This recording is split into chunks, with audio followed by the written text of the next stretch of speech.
છોટાઉદેપુર જિલ્લાના ધામેલી ગામમાં ચૂંટણી પરિણામ બાદ લોકશાહી માટે શરમજનક દ્રશ્યો સામે આવ્યા। જિલ્લા પંચાયતની બેઠક પર ભાજપના ઉમેદવાર અશોક રાઠવાની હાર બાદ તેમના સમર્થકોએ ગામ પર પોતાનો ગુસ્સો ઉતાર્યો હોવાનો આક્ષેપ છે। રાતોરાત જેસીબી લાવીને ગામનો નવો બનેલો રોડ તોડી પાડવામાં આવતા ગ્રામજનોમાં ભારે રોષ છે। ગામ લોકોનો આક્ષેપ છે કે હાર બાદ ભાજપ ઉમેદવાર અને તેના સમર્થકો ધાક ધમકી પર ઉતરી આવ્યા છે।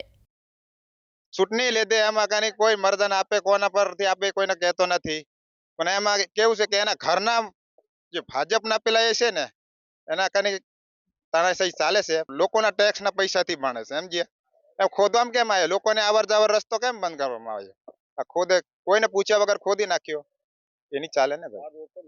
હા, નવો લગભગ 3-4 મહિના થતા હશે બનાવેલો નવો રોડ।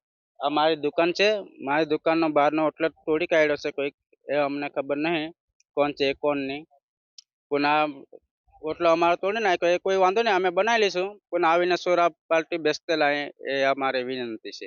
ગામની અંદર જે રસ્તો જાય છે એ ફળિયાની અંદર જાય છે અને એને વચ્ચેથી ખાડો કરી દેવામાં આવે છે।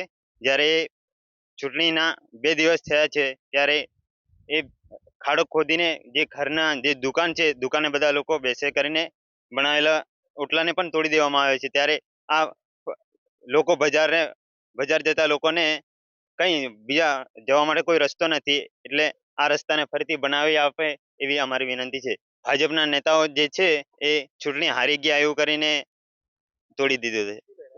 જીસીબી લઈને આવ્યા હતા, નાટકા એ ડીંગા ને એવું લઈને આવેલા એવું લોકો દ્વારા જાણવા મળ્યું છે। અમારા જે ગામના ફળિયાના લોકો છે ને એના દ્વારા જાણવા મળ્યું છે કે ડીંગા લઈને આવેલા છે।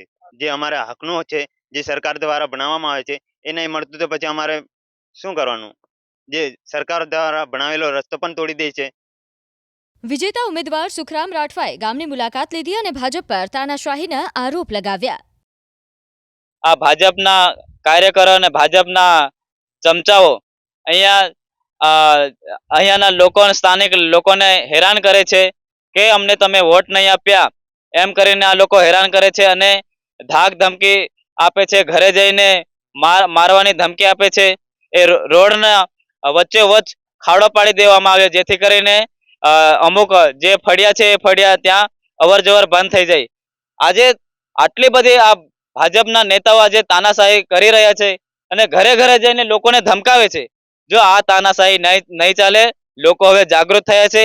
જો આવનાર સમયમાં જો આવી જ રીતે આ ભાજપના નેતાઓ અને ભાજપના કાર્યકરો લોકોને ધમકાવશે તો અમે જરૂર ધરણા પર ઉતરીશું અને સખત વિરોધ કરીશું। અને આજે અમે આ રોડને બાબતે લઈને મામલતદારમાં પણ અરજી આપવાના છે। આ ગંભીર આક્ષેપો સામે ભાજપના તાલુકા પ્રમુખ રસિક રાઠવાએ સ્પષ્ટતા કરી। તેમણે તમામ આક્ષેપોને પાયા વિહોણા ગણાવ્યા અને પારિવારિક ઝઘડો હોવાનો દાવો કર્યો। આ વાતને ચૂંટણી સાથે કોઈ લેવા દેવા નથી। એમની પોતાની માલિકીની જમીનની અંદર રસ્તો નીકળેલો છે ને એ લોકોનો કંઈક પારિવારિક મામલો છે એવું મને જાણવા મળ્યું છે અને હજી હું સ્થળ ચકાસણી કરી નથી, એટલે આનાથી વિશેષ હું કંઈ કહી ન શકું, પણ મને લાગે ત્યાં સુધી આ એક પારિવારિક મામલો હશે એવી મને ખાતરી છે। ધાક ધમકી કે એ બીજી બધી વાતો ખોટી છે, એમાં તો એ કોઈ વિષય નથી અને મને કંઈ વિશેષ આમાં દેખાતું નથી। કાં તો વિરોધીઓને એક બહાનું મળી ગયું હશે આ બાબતે, બાકી એવો કોઈ વિષય નથી।